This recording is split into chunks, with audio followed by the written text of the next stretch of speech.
one of the all-time greats. The film, Saturday Night Fever. The song, How Deep Is Your Love. Please welcome Robin Gibb. Qui aurait pu deviner que Robin Gibb avait caché un immense secret à ses fans et au monde entier pendant tant d'années? Un secret qui, une fois révélé, a enfin tout compris. Ce n'est qu'à 62 ans qu'il a enfin révélé une chose qui suscitait tant de questions.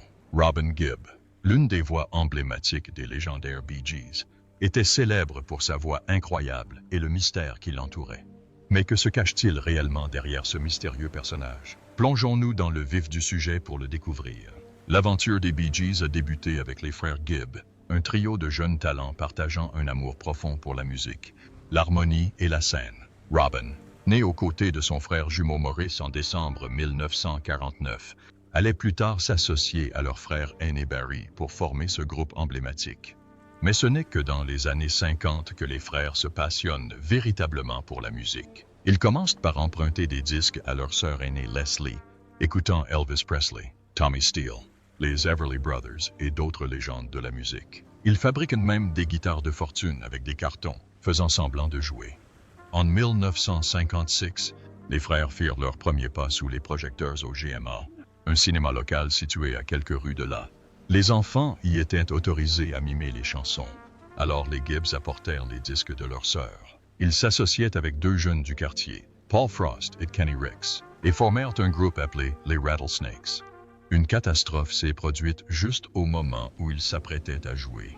Le technicien du son a laissé tomber le micro, ce qui a entraîné le record de Leslie. Quelle malchance! Les frères Gibb, en revanche, n'étaient pas du genre à se laisser décourager par un petit contretemps. Barry ayant une vraie guitare sur lui, ils continuèrent à jouer, tandis que Barry grattait la guitare. Les enfants présents ne tardèrent pas à apprécier. À partir de ce moment, les frères Gibb étaient plus déterminés que jamais à se consacrer au chant et à attirer l'attention. Les Rattlesnakes s'étaient dissous en mai 1958, avec le départ de Paul Frost et Kenny Ricks. De leur côté, les Gibb Brothers n'allaient pas abandonner si facilement. Ils décidèrent de se remettre ensemble et de fonder un nouveau groupe, baptisé Johnny Hayes and the Blue Cats, Barry adoptant le personnage public de Johnny Hayes. Au mois d'août 1958, la famille entama une toute nouvelle étape de sa vie. En quête d'un nouveau départ, ils firent leurs bagages et quittèrent l'Angleterre pour l'Australie. Finalement, toute la famille s'installa dans la ville côtière de Redcliffe, située dans le Queensland, juste au nord-est de Brisbane. Leur sœur aînée, Leslie, et leur frère cadet, Andy, y figurèrent également. Afin de poursuivre leur rêve de devenir musiciens, les frères Gibb commencèrent à se produire régulièrement au Redcliffe Speedway en 1959. Entre les courses, ils ont réussi à attirer l'attention de Bill Good, un pilote automobile tellement impressionné par leur performance qu'il a contacté le DJ Bill Gates. Remarquant les harmonies naturelles exceptionnelles des frères, Gates a commencé à enregistrer leurs chansons et à les diffuser à la radio. Gates était également présent pendant l'enregistrement. L'adoption du nom Bee Gees, qui était une combinaison de son propre nom, Barry Gibb et Bill Good, était une idée de Gates. Au fil du temps, il a commencé à être interprété comme un symbole des frères Gibb. Hugh, leur père, qui dirigeait une entreprise de photographie pour joindre les deux bouts, a pris son envol et est devenu leur manager. Après avoir pris cette décision, il a choisi d'abandonner son métier de photographe pour se consacrer entièrement à ses fils. À cette époque, les frères commençaient déjà à se faire connaître en participant à des émissions de télévision australiennes réputées, comme Anything Goes et Brisbane Tonight. Outre leurs apparitions à la télévision, Robin et ses frères se produisaient également au théâtre, en boîte de nuit et dans des pubs. Ils n'étaient pas seulement présents à la télévision. Dès leur plus jeune âge, leur père leur apprenait à chanter des chansons des Mills Brothers et leur mère, Barbara, veillait à ce qu'ils aient toujours une allure professionnelle en choisissant des vêtements appropriés. Malgré leurs efforts, les frères étaient encore loin d'avoir atteint leurs objectifs professionnels. D'un autre côté, ils ont fini par rencontrer Nat Kipner, un auteur-compositeur et producteur américain rompu aux subtilités de l'industrie musicale. Il venait de rejoindre Spin Records, un tout nouveau label indépendant, où il était directeur artistique et manager. Conscient de la qualité unique des Bee Gees, Kipner avait confiance en leurs capacités. Désireux de les aider à atteindre leurs objectifs, Il devint leur manager et les accompagna dans leur transition de Festival Records vers Spin Records. Les Brothers franchirent ainsi une étape importante. Malgré la collaboration continue avec Festival Records pour leur distribution en Australie, Spin Records leur offrit un nouveau départ. Grâce à Kipner, ils établirent un contact avec un ingénieur du son australien, Ozzy Byrne, qui partageait leur confiance en leurs capacités. Byrne les a invités dans son studio chaleureux et accueillant des St. Clair Studios à Hurstville, Sydney, où ils ont commencé leur séance d'enregistrement. Un studio spécialement conçu pour eux.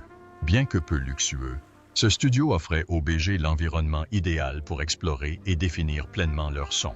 Les BG ont vu leur situation s'améliorer après cet événement. Leur premier tube australien les a propulsés à la 35 et place des charts. Et depuis, ils ont continué à enchaîner les succès. Avant février 1967, tout allait à un rythme soutenu.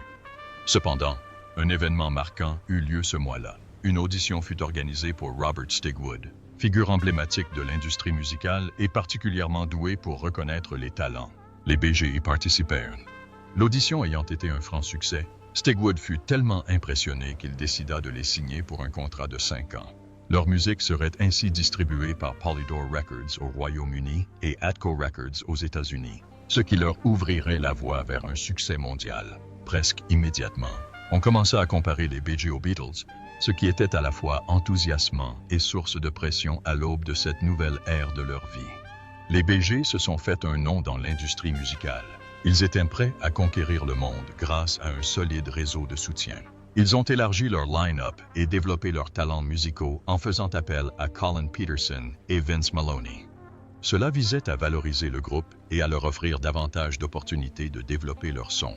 Au Royaume-Uni, leur single suivant, intitulé New York Mining Disaster 1941, fit Grand Bruit.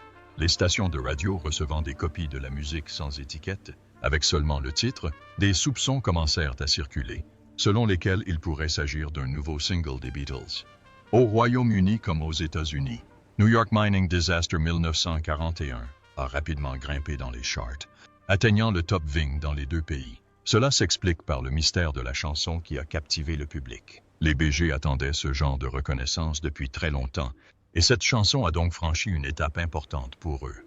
Enfin, et ce n'est pas le moins important, ils gagnaient en reconnaissance sur la scène internationale, attirant l'attention des fans et des critiques. Le voyage des BG continua. Il fut jalonné de hauts et de bas, d'éloges de la critique et de beaucoup de pression.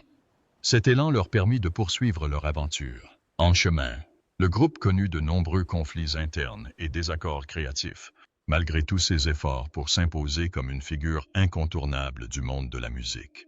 Une grande tournée de 7 semaines était prévue aux États-Unis en 1968, alors que les BG étaient au sommet de leur carrière. Cependant, juste avant le début de l'événement, Robin Gibb s'est évanoui et a dû être transporté à l'hôpital pour y être soigné rapidement. Le stress qu'il ressentait a conduit au diagnostic d'épuisement nerveux, dont il souffrait depuis longtemps. De ce fait, les BG se sont retrouvés dans une situation difficile et ont dû faire des choix difficiles concernant leur composition et leur avenir. Même si Robin ne faisait plus partie de l'équation, Barry et Maurice continuaient à créer de la musique. Pourtant, leur musique n'était plus la même sans sa voix. Au fil du temps, la situation devint quelque peu stressante et leurs idées créatives commencèrent à diverger. Concernant le single One of May, les débats atteignirent leur paroxysme. Robin, quant à lui, préférait que Lamplight soit le morceau principal. En 1969, il prit la difficile décision de quitter les BG pour se concentrer sur sa carrière solo. Il éprouvait un sentiment de marginalisation. Barry et Maurice s'efforcèrent de continuer sans lui, mais ils ressentirent clairement son absence. Lors de leur premier concert sans Robin, au Talk of the Town de Londres, ils éprouvèrent une palette d'émotions, allant du bonheur à la mélancolie. Même s'ils continuaient à travailler sur l'enregistrement de l'album Cucumber Castle, il était difficile d'ignorer l'absence de Robin. Pendant ce temps, Robin rencontrait le succès avec son tube solo Saved by the Bell, ce qui laissait planer des spéculations sur l'avenir des BG. Alors que la carrière solo de Robin gagnait en succès, Barry et Maurice éprouvaient de plus en plus de difficultés à maintenir l'élan du duo. Lorsqu'ils commencèrent à réfléchir à des projets concrets, ils rencontrèrent quelques obstacles. Les frères, autrefois proches, s'éloignaient alors, laissant les fans se demander si les BG se remettraient un jour ensemble. Leur relation tumultueuse commença à s'améliorer au milieu des années 1970. Alors que Barry était en vacances en Espagne, Maurice a contacté Robin pour s'excuser de leur désaccord. Barry s'est retrouvé à ruminer tout ce qui s'était passé et Maurice a contacté Robin pour s'excuser. Ce geste simple a été essentiel pour réunir les BG avant qu'ils ne puissent reprendre leur aventure musicale en trio. Leur collaboration fut un succès. En 1971, ils publièrent leur 9e album studio, Trafalgar, sur lequel figurait le tube « How Can You Mend a Broken Heart ». Ce titre fut essentiel à leur retour réussi, leur permettant de réintégrer le top 10 des charts britanniques après avoir traversé des moments difficiles, tant sur le plan personnel que professionnel. En sautant dans le train du disco dans les années 1970, les BG changèrent de direction musicale de manière inattendue. C'était particulièrement vrai si l'on prenait en compte le remarquable falsetto de Barry.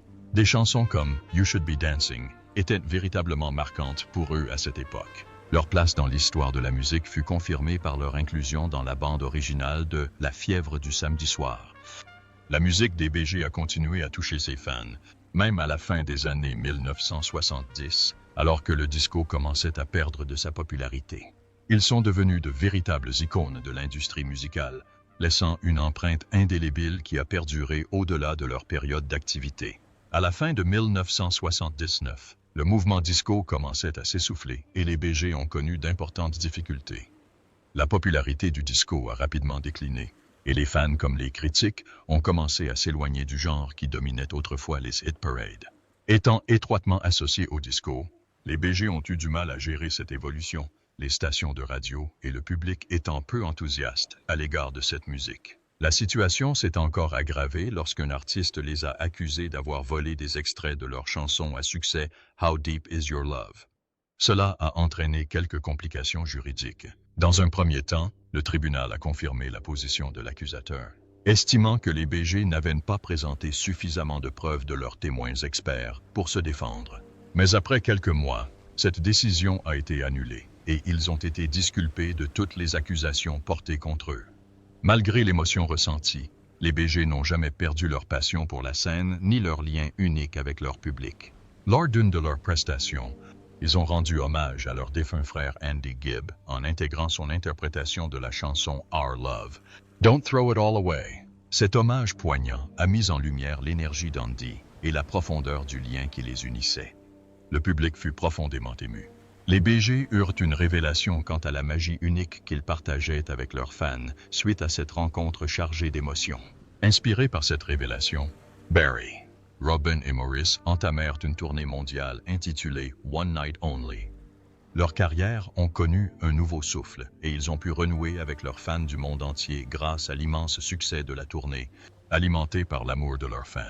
Les BG ont trouvé une nouvelle orientation lors de la tournée One Night Only et ont continué à se produire tout en gagnant en notoriété. Cependant, au fil du temps, le groupe a commencé à ressentir les effets négatifs de problèmes de santé.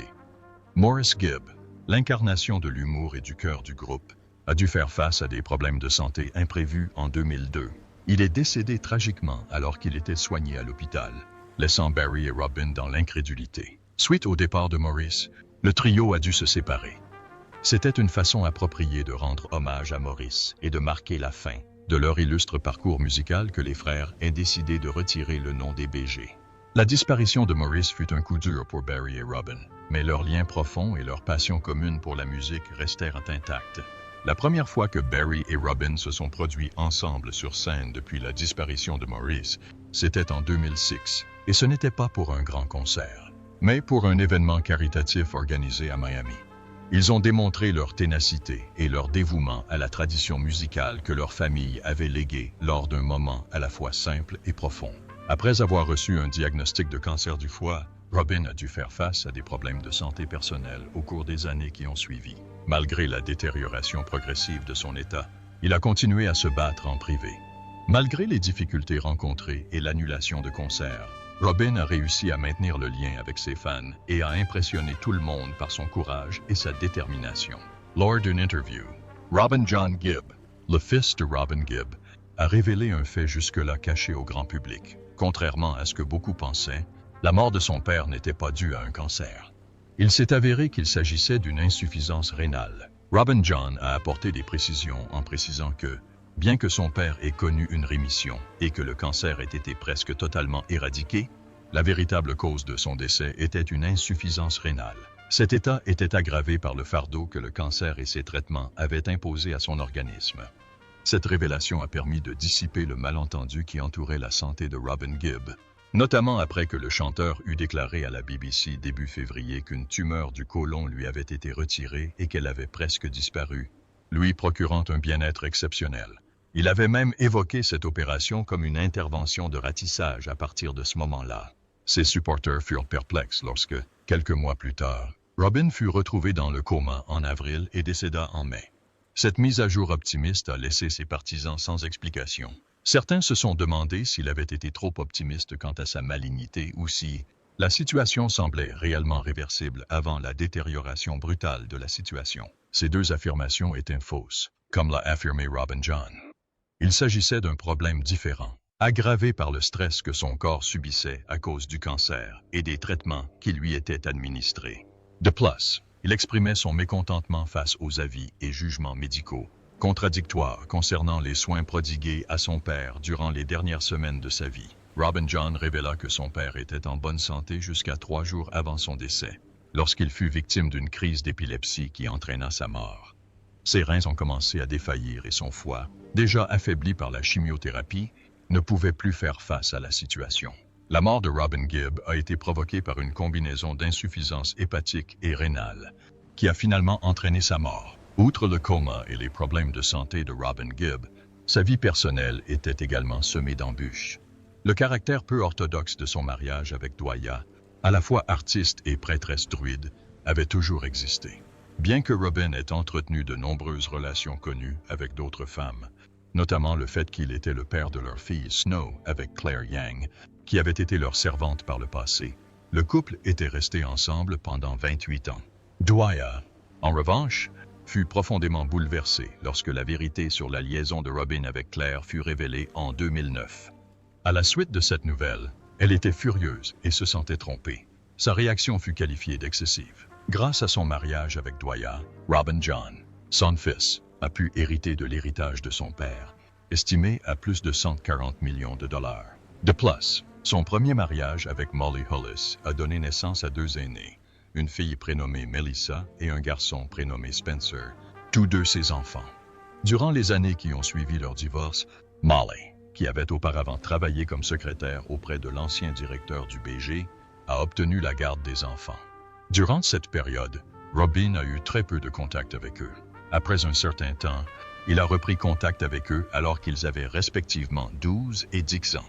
Au début de leur carrière, Robin et ses frères et sœurs, et plus particulièrement Barry, entretenaient des relations conflictuelles. Au début, Robin attirait davantage l'attention que Barry, ce qui créa des tensions entre eux, lesquelles finirent par le pousser à quitter temporairement les BG à la fin des années 1960. Malgré son retour, les tensions créatives qui régnaient entre eux étaient à double tranchant et ont non seulement contribué au succès du groupe, mais ont également eu un impact durable sur leurs relations personnelles. Cette rupture entre Robin et Barry a perduré tout au long de la lutte de Robin contre le cancer et n'a été résolue qu'à son décès. Barry Gibb regrettait profondément la mauvaise relation qu'il entretenait avec son frère Robin, et il a exprimé ses sentiments dans un émouvant éloge funèbre prononcé lors des funérailles de Robin. Face à son chagrin et à son sentiment de perte, Barry a pris une décision cruciale. Il a décidé de perpétuer l'héritage qu'ils avaient bâti ensemble. L'année 2013 a marqué le début de la première tournée solo de Barry, mais ce fut plus qu'un simple concert. C'était aussi un hommage sincère à ses frères. Grâce au lien fraternel indéfectible qui les unit depuis toujours, chaque chanson est devenue une célébration de la musique qu'ils partageaient, de leur amour mutuel. En 2016, Capitol Records a franchi une étape importante en concluant un pacte garantissant que l'héritage des Bee Gees perdurerait pour les générations futures de fans, en garantissant la préservation de leur musique à tout moment. Malgré les difficultés rencontrées par les Bee Gees dans leur vie personnelle, leur musique continue d'être une source de motivation pour tous les âges et touche profondément les auditeurs. Leurs hymnes intemporels sont construits sur un récit profond de fraternité et de résilience. Et ils laissent derrière eux un héritage qui survivra certainement pour les générations à venir.